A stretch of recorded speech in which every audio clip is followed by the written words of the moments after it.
Hello, everyone. Thanks for joining. Welcome to the Gender Equity Units series, Gender Data and Equity Expert Conversations. After taking the summer off, we're excited to be back. My name is Simone Conrad, and I work on the communications team at the Gender Equity Unit. I'm filling in today for Michelle Kaufman, who is unfortunately ill, but we hope starts to feel better soon. The Gender Equity Unit is housed in the Johns Hopkins Bloomberg School of Public Health and is largely supported by the Bloomberg Philanthropies Data for Health initiative. We work to conduct research and provide support to partners and countries in the march towards gender equity, particularly through work to strengthen data systems. We're excited today to have a conversation about the role of gender in the rise of AI. A few housekeeping notes at the top. We'll have a Q&A session at the end of the webinar, so feel free to write your questions in the chat throughout the conversation. We'll be collecting them and saving them for the end. We will also be sharing a very brief survey in the chat if you could take a minute to fill that out so we get a sense of where you all are coming from. So as I said, today we'll be hosting a panel conversation with our esteemed guests who are experts in AI and its application. Our first guest is Dr. Sharon Levy. Sharon actually just completed her postdoc fellowship with us, studying the intersection of gender equity and AI. She is now an assistant professor at Rutgers University in computer science. She's an expert in natural language processing with an emphasis on responsible AI, working on issues of fairness, trustworthiness, and safety. Sharon is also interested in model reasoning and human AI collaboration. We also welcome Dr. Maria De-Arteaga. She is an assistant professor at the Information Risk and Operation Management Department at the University of Texas at Austin, where she is also a core faculty member in the Machine Learning Laboratory and an affiliated faculty of Good Systems. Her research focuses on the risks and opportunities of using machine learning to support experts' decisions in high-stakes settings, with a particular interest in algorithmic fairness and human AI collaboration. And lastly, we are thrilled to host Dr. Aylin Caliskan. Aylin is an assistant professor in the Information School and holds an adjunct appointment in the Paul G. Allen School of Computer Science and Engineering at the University of Washington, where she co-directs the UW Tech Policy Lab. She studies and addresses the societal impact of artificial intelligence by developing methods and transparency, enhancing approaches, specifically focusing on the empirical AI ethics in natural language processing, multimodal machine learning, and human AI collaboration. And her work was among the first to rigorously show that machine learning models contain human-like biases, which we'll be talking about a lot today. So thank you all so much for joining us, and we can get right into it. So to start, I'd love to hear from each of you about the innovation that AI can unlock. And if each of you could share what you are most excited about when we see AI application explode and new innovation developing, and bonus points if you can tie it back to gender. So maybe we'll start with Aylin and then go Sharon and Maria. Thank you for the introduction. Right now, AI offers many opportunities, but it comes with great risks. And it has been widely used in consequential domains that determine life's outcomes and opportunities, such as healthcare, education, and many other areas. And one exciting opportunity we see here as AI experts is that generative AI, for example, might lead to more personalized access, treatment, and outcomes for underserved groups potentially. But right now, that is not the reality that we have. However, it has also been shown that in the past, AI can be very helpful, for example, in healthcare, for image analysis, and so on, at times better than human experts. And it is more efficient and faster compared to human experts. So one opportunity here that can be very exciting is if we can figure out how to identify and then analyze and reduce the biases of AI systems, it is possible that historically disadvantaged or underserved communities will be able to benefit from this technology in the future. And that can help us identify gender biases and figure out socio-technical strategies to mitigate these biases so that historically underserved groups, such as, for example, women or non-male representations of gender and so on, will be analyzed and included with rich information in ways that they can get better treatment and health outcomes. But again, this is not exactly the reality we have right now, but we might be able to develop the technical standards and methods to make this our new reality. Absolutely. Thank you so much. Sharon, would you like to share your thoughts? Yeah, thank you. So my answer is a bit more broad, but I would say personally, I'm very excited just to see all of the new interdisciplinary work that has been coming out in AI. Just because I would say until the past few years, a lot of this research has been more limited to those specifically working on AI. But now we're seeing a lot of these collaborations, a lot of these applications arising in different areas, such as AI in health, AI in law, AI in education. And with a lot of these collaborations, we're seeing a lot of this exciting research coming out where we now finally have this domain expertise that really allows us to expand that foundational work that we've been doing. And so now we're seeing a lot of these new applications coming out, such as personalized lessons that are tailored to student interests, early diagnostics of breast cancer, and detection of online and workplace harassment. So I think a lot of this interdisciplinary research has been really exciting to see.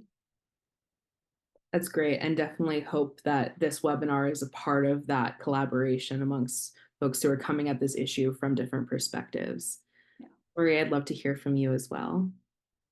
Yeah, I think that so it's only recently that we've started using the term AI a lot again. When I was in my PhD, AI was that thing that failed in the 80s, and we were absolutely not doing that. We were doing machine learning. And I think that in AI, we often kind of have this mystical sense around it. But a lot of what we're doing, as we all know here, is we're finding statistical relationships in the data. And I think that that has, for a long time, been useful for decision support. I think that we often tend to want to have data to support decision making of different kinds. And I think that AI allows us to support decisions with different types of data that can be communicated to decision makers. That's not to say that AI inherently makes decisions better or less biased, absolutely not. But that potential is there. And that is one thing that I am particularly excited about. And I think that that can take broad forms. So to your question of how does this tie back to gender, for instance, one of the first projects that I did in this space was looking at anomalous patterns of sexual violence in El Salvador. And the way that we used the data and the patterns that we found was to guide a journalistic investigation. So we found the patterns, and then investigative journalists did a kind of traditional investigative journalism process where they went to the areas and everything, but the starting point was the patterns that we had observed in the data, and we've replicated that in other settings. And so I think that that ability to make sense of data can be extremely valuable, and it can be particularly valuable to mitigate disparities that have historically occurred. Absolutely. And I think that's a great example of applying, what we can use of AI for this particular audience and research about gender equity and trying to identify problems and reaching folks that are typically hard to reach, kind of many issues that I think a lot of the folks on this call relate to. Maria, I'd love to dig in more with you on why AI ethics in particular is an important next frontier of AI, and what role you see gender playing in AI ethics. Yeah, so it's really unfortunate that it's the next frontier because it's something we should have done at the beginning. But I think that a big reason for why it is now being acknowledged as this pressing issue is because I think it's one of the major roadblocks keeping like when we talk about AI, there's always these potential benefits. And I think potential is really the key word in that sentence, where there's still a big gap between what is happening and what we would like to see happening. And having principled developments of AI where we've properly integrated ethical concerns is one of the major ones. So I think that one of the main reasons is because at this stage, it really is a roadblock that is preventing the responsible deployment of AI. Not saying it's preventing the deployment of AI, unfortunately, because in many cases it's being deployed in ways that we've seen different forms of harm that it can cause. And I think that one of the positive things that is happening right now is that with the higher visibility of AI that coming from tools that people interact with on a regular basis, I think that has made people a lot more aware of AI technologies. And I think that that is leading to much stronger societal pressures to truly think about these issues deeply. Absolutely. And I'm sure that that resonates with some of our audience who maybe are just now starting to learn and understand what AI can do for them in their personal and professional lives, and kind of understanding the implications of that, coming from folks who maybe don't have a computer science background. Aylin, on that point, I'm wondering if you can speak to the importance of those exact people, right? People who work in the public health and or gender equity spaces, educating themselves on AI and its applications within this field. Currently, general purpose AI systems or generative AI is being used by many people, including experts in gender equity and healthcare, public health. And with general purpose AI systems, we are dealing with a complex black box where we do not necessarily understand the outputs of interactions very well. However, I would like to give you one example that I recently heard on a panel from a medical expert here in Seattle. She shared that in medical practice, she observed that when people were being recommended prescriptions by generative AI systems, African American individuals that present with the same exact health concern with European American individuals were being recommended cheaper or less effective medications. And it was quite amazing that she recognized this disparity. However, one problem we have in the space is that such disparities might manifest in all kinds of contexts that aid in, for example, clinical care, and we don't exactly know how to identify, analyze, or address these issues. So accordingly, for experts in public health and gender equity, gaining AI literacy so that they understand the impact, advantages, and risks of this technology on their practices, on the outcomes of health, on accessibility, and so on, will actually help, for example, AI ethics researchers or AI developers, especially that are focusing on this domain, to come up with ethical principles and technical standards that will actually align these systems with societal values.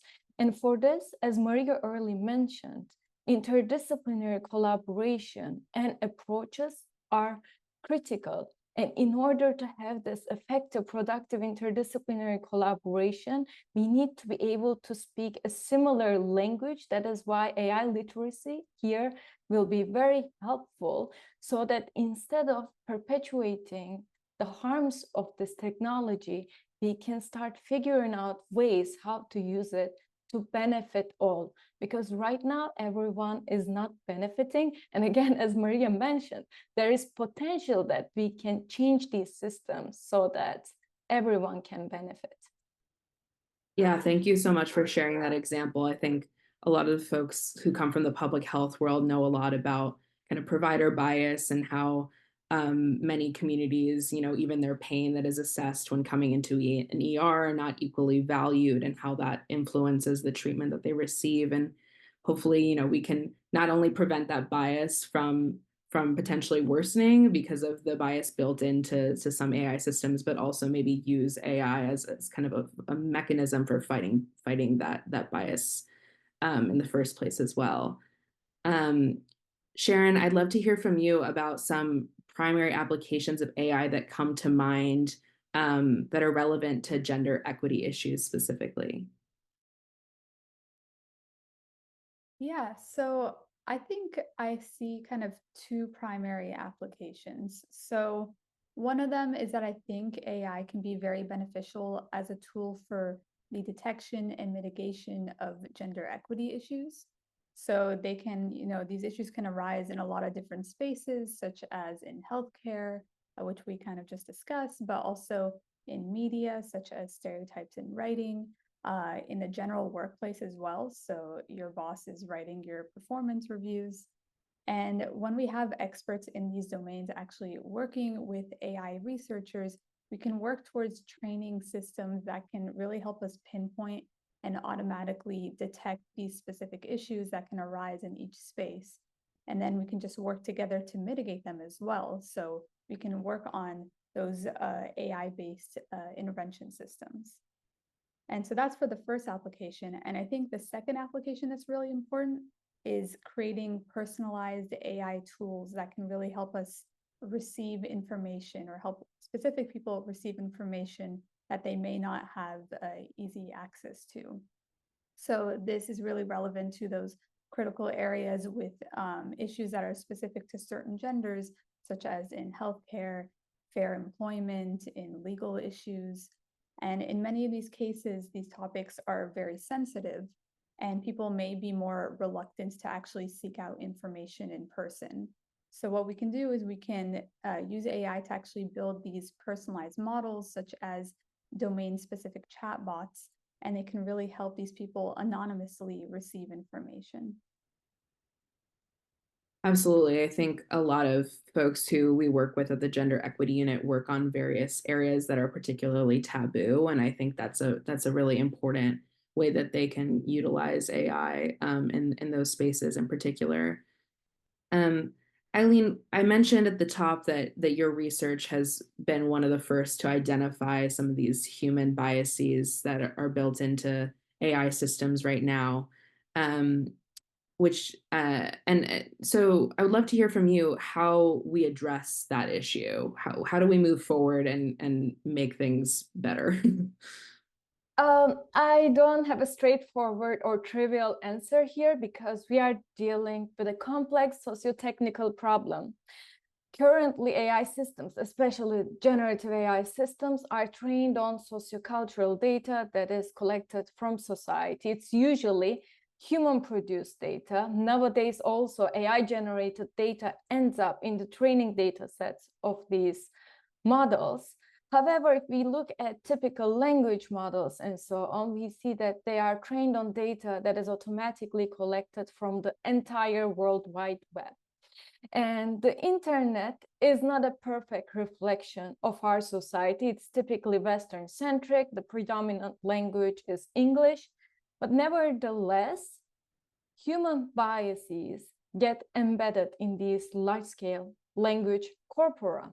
And when AI systems are trained on these training sets, they inevitably learn the implicit biases of humans that have been documented in society around the world. And accordingly, these systems tend to reflect whatever pattern is embedded in their training data sets when they generate data, and they perpetuate these biases. And in not ways that are perfectly representative of biases in society, but at times we see that depending on the training set, as well as the training algorithms and architectures, these systems might amplify biases. And we know that they are used at scale more efficiently, and accordingly, they are rapidly shaping society. So this comes with huge risks when we are talking about gender bias, racial bias, or social biases that we can think of that are being automated by these systems.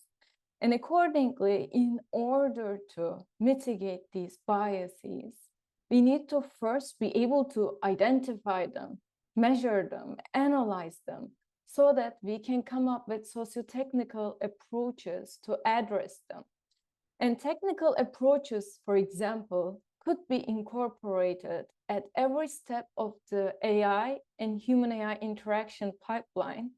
But technical approaches for the socio-technical problem are not sufficient. We also need standards and policies. For example, we need standards about training data, quality, content. We need to make sure that unethical or illegal content does not end up in these training sets, because they end up manifesting in the outputs of these models, especially when it comes to gender bias. It can lead to undesirable, unwanted outputs for women and girls, or anyone who doesn't identify as male.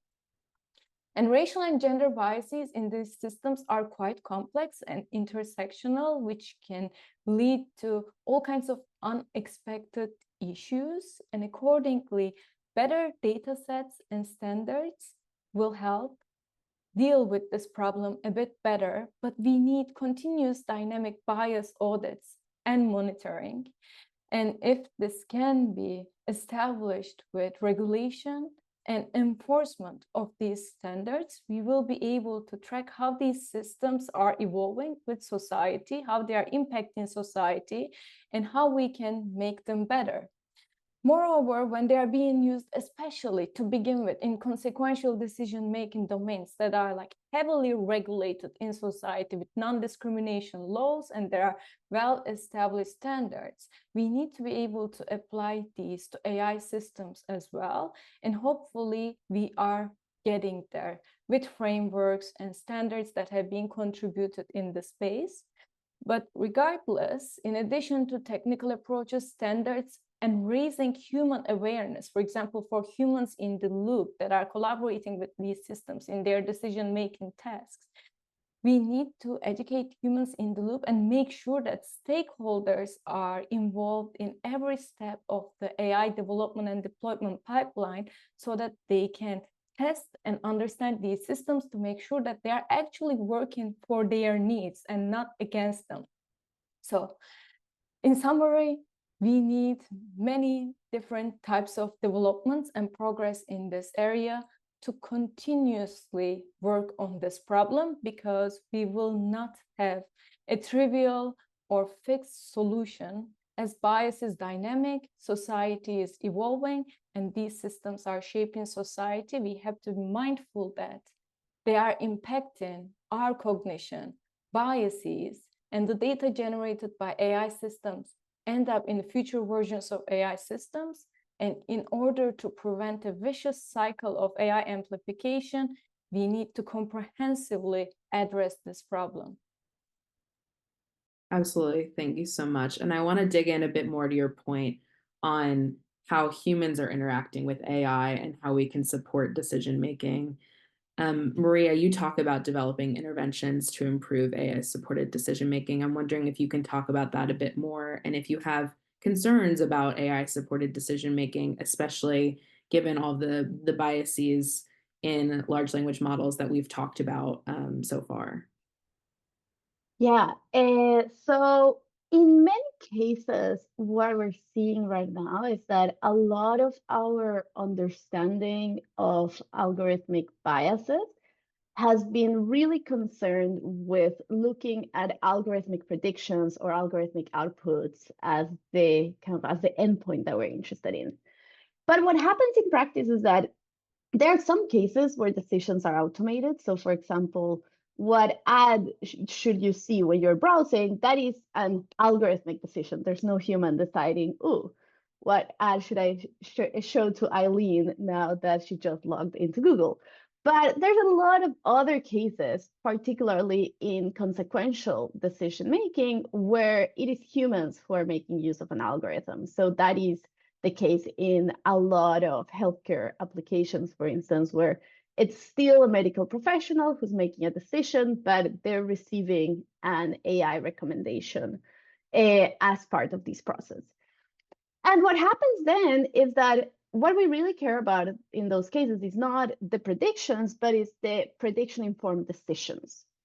And this is really not a trivial next step to give, because the way in which the human biases and the algorithmic biases may interact, it can be quite complex. So there may be cases, for instance, where you have an algorithm that is giving you outputs that are not biased according to a particular metric of interest that you've decided, well, I'm going to measure bias by gaps in false positive rates, for example, and you say, oh, wow, my algorithm is doing great in that measure. But if humans have a different likelihood to adhere to a recommendation, for instance, so they have prior beliefs and their likelihood to update their beliefs is different for different demographic groups, then it could still be the case that once you deploy the algorithm, that leads to biased decisions. For instance, in the case of criminal justice, it has been shown that part of the bias in algorithmic informed decisions came from the fact that judges' likelihood to update their beliefs when they saw a recommendation for whether to grant bail to a defendant or not was different across races. And the opposite can also happen. So what we found in the context of child welfare is that there's an algorithm that was deployed that when you measure the bias in the predictions themselves, the algorithm has more bias than the humans. They're both biased in the same direction, measuring bias here, and like here I'm using bias, that's one of the issues with the term bias. It's a very overloaded and underdefined term. In this case, we were looking at simply disparities in selection rates. So that's not necessarily a harmful bias if it actually is the case that different groups need different levels of support. But you see the disparities, the gaps going in the same direction. But when humans were making use of the algorithm, they were actually mitigating the disparities that would have been introduced by the algorithm. And it wasn't because they were differently likely to adhere to the recommendations, it's because they were integrating other sources of information into their decisions. So as you can hear from everything that I'm saying, this is quite complex. And what this means is that we cannot have a theoretical claim of, well, we have predictions in this way, and so these will interact with the humans in that way. And so that's how we can extrapolate to decision properties from the prediction properties. We really need ways to evaluate these, and we really need to start shifting our point, what we consider the meaningful endpoint, to the decisions and not to the predictions, in cases where what is happening is that humans are making use of these algorithms to make decisions. Thanks so much. Sharon, I want to talk to you more about the risks that our audience should be aware of when they're collaborating with AI, particularly, if you put yourself in the position of someone who, say, does research on gender equity and is thinking about how they apply AI or how they integrate it into their methods. What risks should they be aware of as they think about that? Yeah, so basically just, I guess, continuing the previous conversations that we've been having, I would basically agree and say the biggest limitations right now that we're seeing, or the biggest risks, are related to biases and misinformation or incorrect information, especially when using AI in this more general unconstrained setting. So what this means is that if you're using this existing general model to help you in your own research, the model itself can contain social biases, even if it's been safety tuned, which is what a lot of these model developers are doing these days. And the focus of my research specifically has been towards creating these tools to automate the detection of these hidden biases across various aspects. So an example from my recent work that I have actually from the Gender Equity Unit is that we studied these answers that were produced by general AI chatbots for underspecified sexual and reproductive health questions. And what we found is that a lot of the times these answers were very targeted at a certain demographic group, where in this case, it was young adult females. And in general, what we can see is that these types of societal biases, they can really affect the answer quality given to users. And because information in this space can drastically differ between different demographic groups, it can really hurt those demographic groups that are being left out. And so essentially what I'm saying here is that people tend to think about biases in AI as being very explicit, but it can also arise in more implicit and sneaky ways, whether that be in decision-making, in underspecified questions. It doesn't have to be so explicit to the user. And because of this, it's really up to the user to fact check and use good judgment to determine whether these models' outputs are actually correct, if they're actually useful.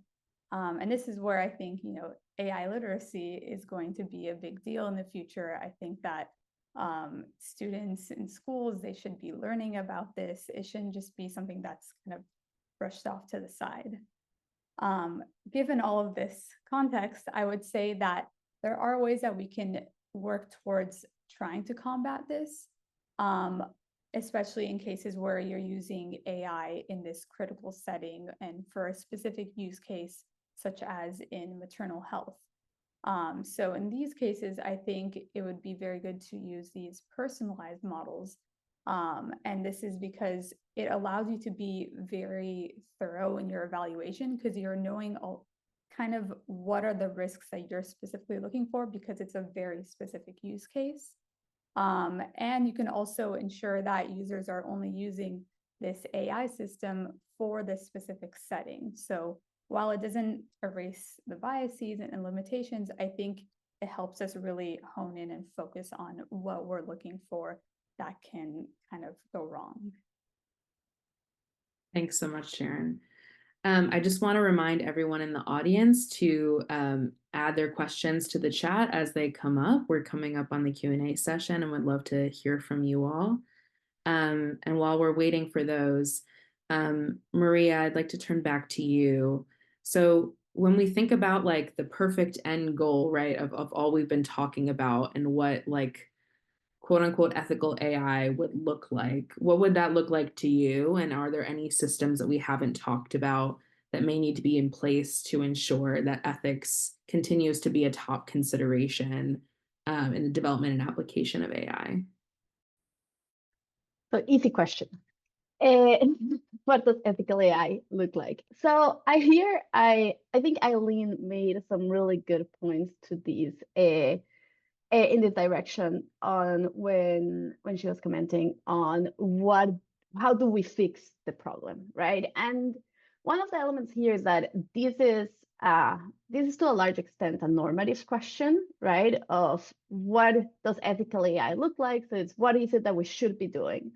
And I don't think that at this stage we have all of the pieces that we need to answer this question of saying, look, once you've done all of these, this is ethical AI.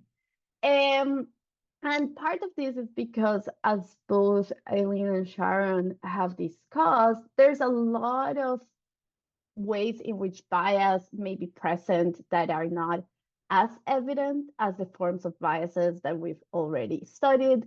There are types of biases that are not captured in the measures that we have. So for instance, in some work that we published last year, we looked at what we term social norm bias. And so in the context of the workplace, for instance, social norms play a role in how gender bias manifests. And so that is why I've lost track of how many workshops, like when I was a PhD student and there were workshops for women in CS, often you would get things like, well, whatever you do, don't bring cookies to the office.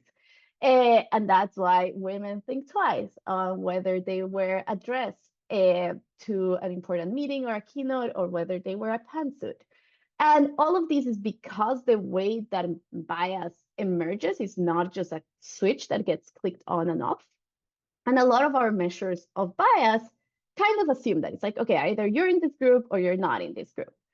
And what we find is that algorithms also display this form of social norm bias. So depending on how much people adhere to social norms of their group or social norms of the dominant group, for instance, in the context of the workplace, that can affect how much they benefit from bias mitigation strategies. So we were looking at biographies and classifying people in their correct occupation. And what we found is that if you adhere to gender norms of the majority in your occupation, you are more likely to be classified correctly. So basically, for women who were in male-dominated occupations, they were more likely to benefit from bias mitigation strategies if they wrote like a man, or what the algorithm perceived as being writing like a man.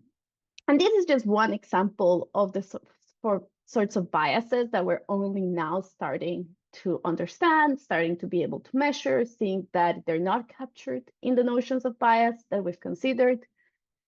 And today we've just talked about bias, and ethical AI encompasses so many other things. You can have algorithms that have no bias and are still terribly unethical.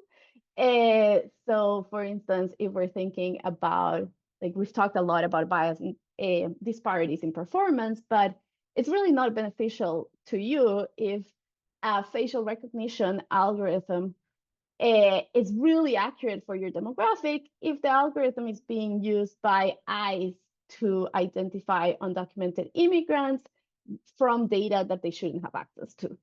And this is just one of many examples we could come up with, right? So I don't think we right now have the answer to what does ethical AI look like. And that is why, as Sharon was saying, we really need more of this interdisciplinary type of work. That is not to say that we shouldn't be already putting guardrails in place.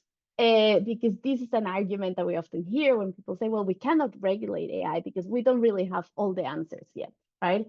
And so we don't have the answers to what is all of the regulation that we need to put in place to ensure that AI is ethical. But there's a lot of things that we do know that are undesirable. And so we could build regulation for that. Aylin gave a fantastic example of, well, you shouldn't be able to train models that are then deployed commercially with data that is illegal. That's a really, really, really simple thing that we can all agree on. And there's so many other things that we could do. So I think that right now we're at a stage where we have enough knowledge that we would be able to start placing guardrails and start placing regulation in place. But there's still a lot of open questions that require interdisciplinary work so that we really are able to have an answer to this question of what is ethical AI. Thank you, Maria. And I think too, to your point of like, people saying we have to just wait until we know everything to regulate, I think also we've been there before with other things, right? Whether it's social media or a vast kind of other issue areas that many folks on this call have worked on, and how can we do better this time and in staying on top of it instead of kind of letting it get out of control first. I want to return back to the point that I think each of you have brought up on AI literacy. And I know that we have quite a few folks here who are educators of some sort. And so, Aylin, I'm wondering if you could speak to how we teach AI literacy, whether that's in universities or younger, and how you would kind of recommend that an educator go about learning themselves how to do that. This is a great question, and you mentioned including younger people, because right now elementary school students are using these systems, and using such a impactful system without necessarily understanding its opportunities and risks is dangerous. It poses many risks. And in this case, we know that in generative AI, we don't necessarily need programming or machine learning expertise to make use of it, because as long as we can speak or have sign language or type or use images, we can use generative AI systems. And accordingly, at this time, since it is being so widely used in society, developing curricula to understand how these systems are deployed, what kind of risks these might come with, what kind of tasks they can be used with, or what kind of tasks perhaps should not be automated.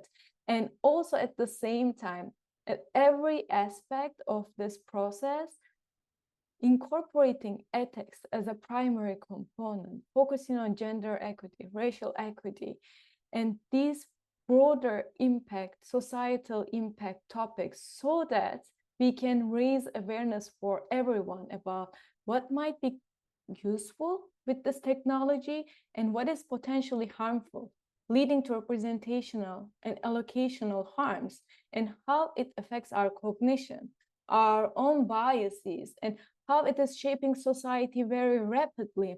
And what can we do instead to use this to benefit ourselves and everyone in our communities will be very helpful.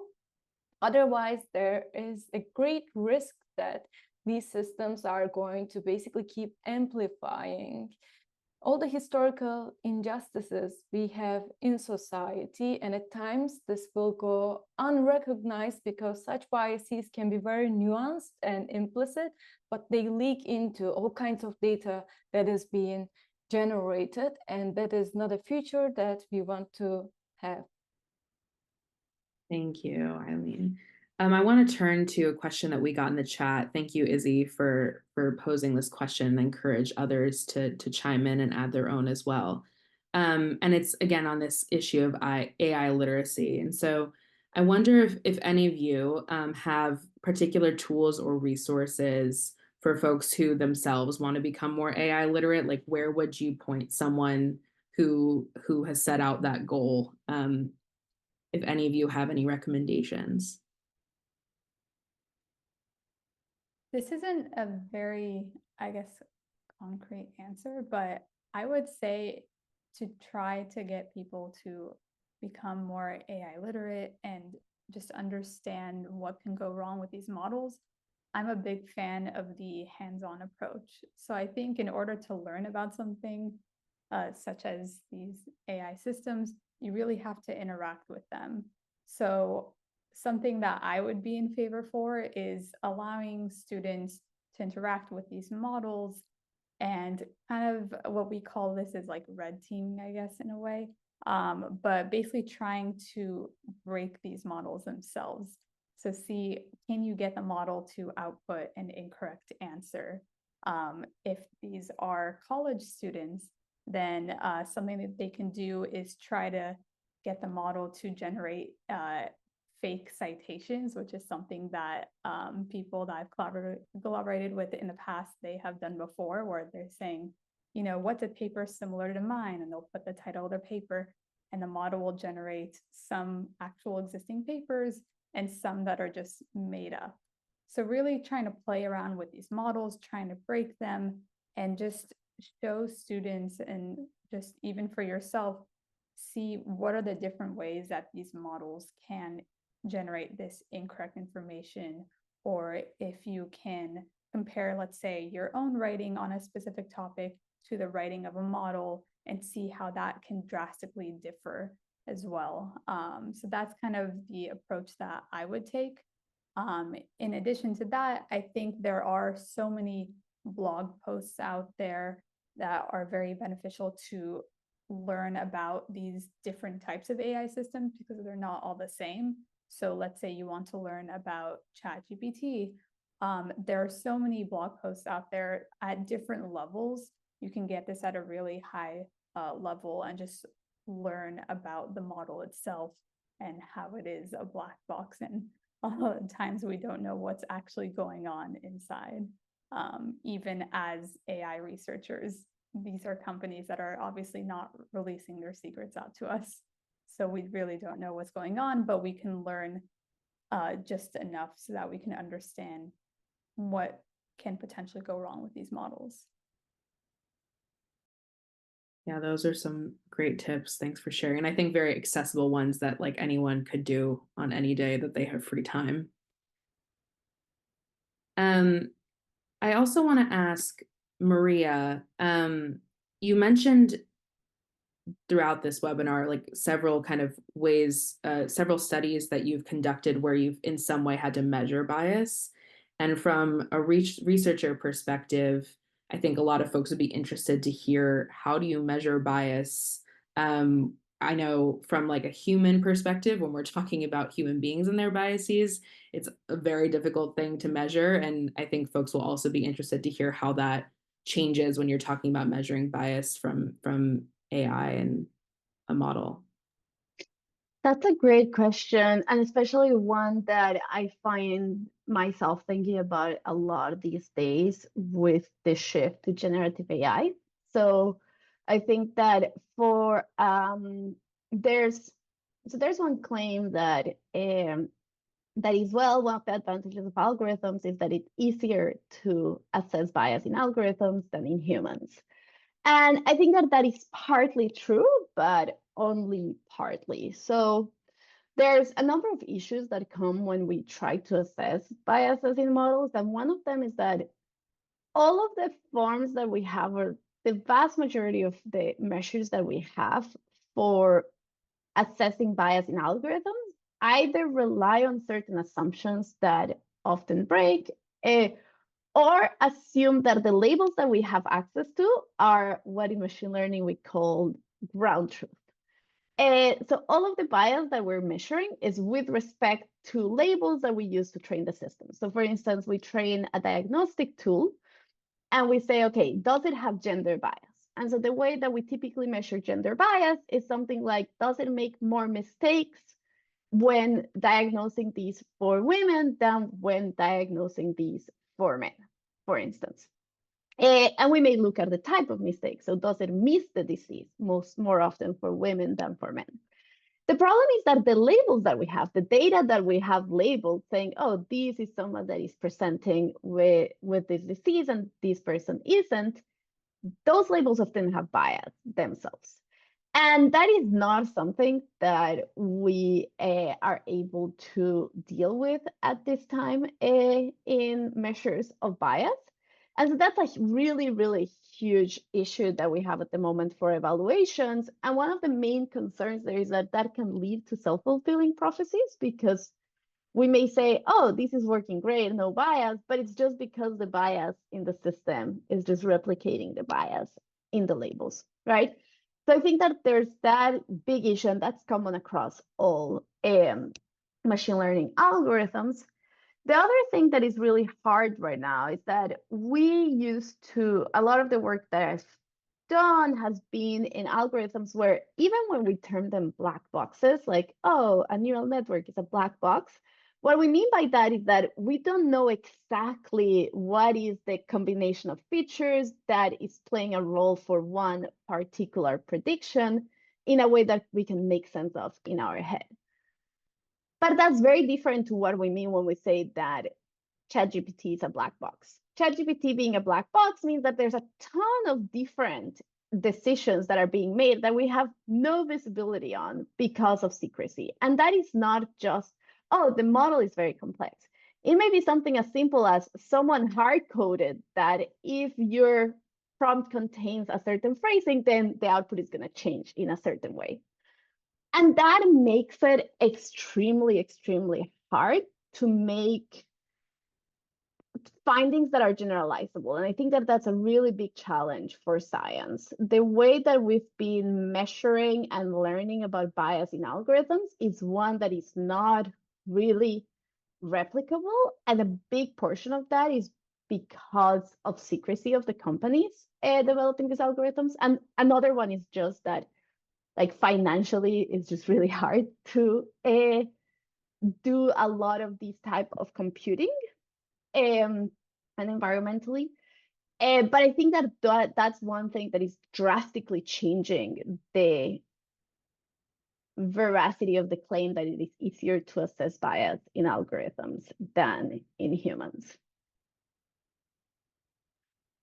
Thanks so much, Maria.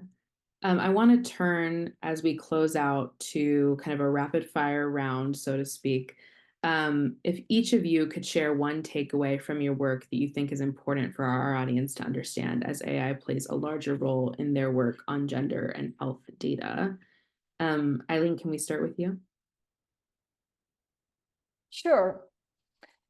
I guess from my work, the most important lesson I have learned so far is that these systems not only learn and perpetuate human biases or other types of emergent biases that they lead to, but they also have great potential to amplify bias, making things even worse in an accelerated manner. And these biases don't just pollute the information ecosystem, but they also affect our decisions and potentially the course of our lives and how we are contributing to society and our communities. And accordingly, we have to be mindful that these systems are biased and try to figure out ways to address these problems so that we don't keep automating inequities, but instead we can figure out ways to use these systems to benefit society, to address these inequities, to gain more data about historically underserved groups so that we can make human practices and society, as well as these AI systems, function better. Thanks so much. And I think your point on how this can also aggravate existing biases and make things worse speaks to the urgency of the issue of regulation, kind of what we talked about, Maria, earlier about we can't just keep waiting to have all the answers before we get started. Sharon?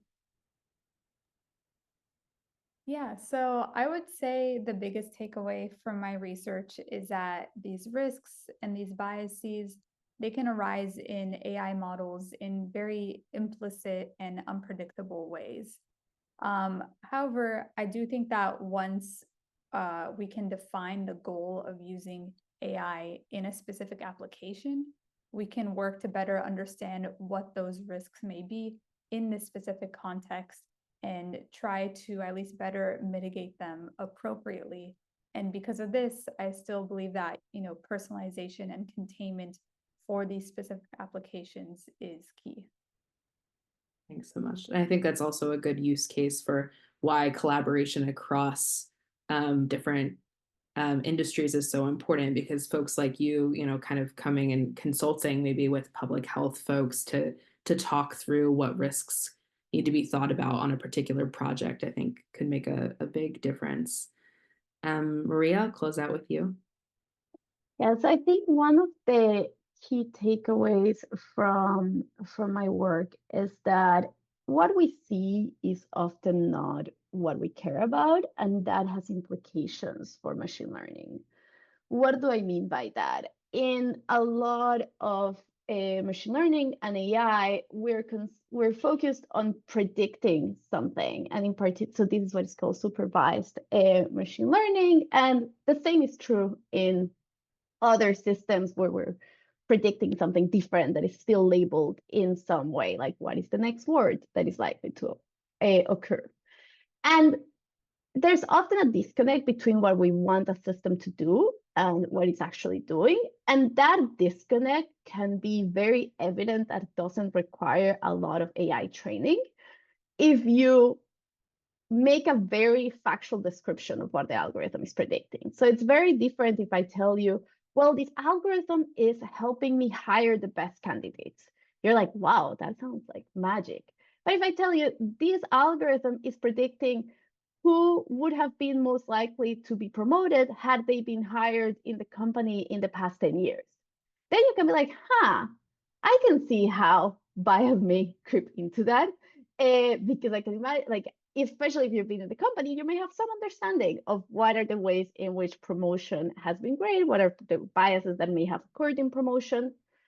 And so I think that making these very factual claims of what an algorithm is predicting or what a system is trained to do can be really helpful towards identifying some of its potential shortcomings.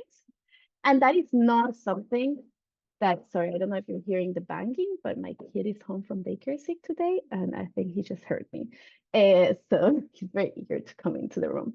And one of the elements there is that this type of bias is not captured by measures of bias, as I was saying earlier.